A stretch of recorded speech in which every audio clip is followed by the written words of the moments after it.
Polpo bar by Sofía Betancur in Ciudad de México, Mexico. The project is located within the recently restored commercial passage El Parián, an eclectic-style building catalogued by the National Institute of Fine Arts and Literature, INBAL, whose name comes from the Tagalog Parián, which means market in Filipino. Opened to the public in 1926, El Parián was the first shopping center in Colonia Roma. Polpo is a gastronomic bar that explores the concept of tapas. The spatial design is inspired by the historical typology of a market, where there is a dynamic atmosphere, a certain informality, and open kitchens to the public, which determine the use of space, with people standing and eating something quickly and moving on to the next thing. The floor space consists of 4 bays subdivided by existing columns, each space taking on a particular identity.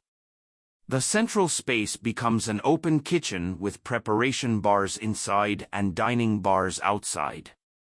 The spaces on either side of this have central bars, sculptural monolithic pieces that serve as gathering places to eat or drink while standing, and spaces for consumption and socializing. A 4th space serves as an intimate area with tables and a product display case.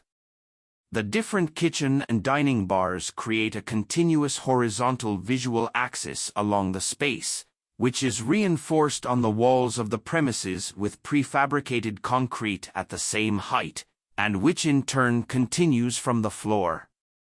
All of this is a strategy to create visual and spatial continuity in a premises that was previously divided into 4 parts. This division is reinforced with the use of materials and colors, above the line, warm colors, orange tones in copper details, solemn wood and ceramic pieces made of clay, with wine red details in ironwork, benches, and terrazzo bars.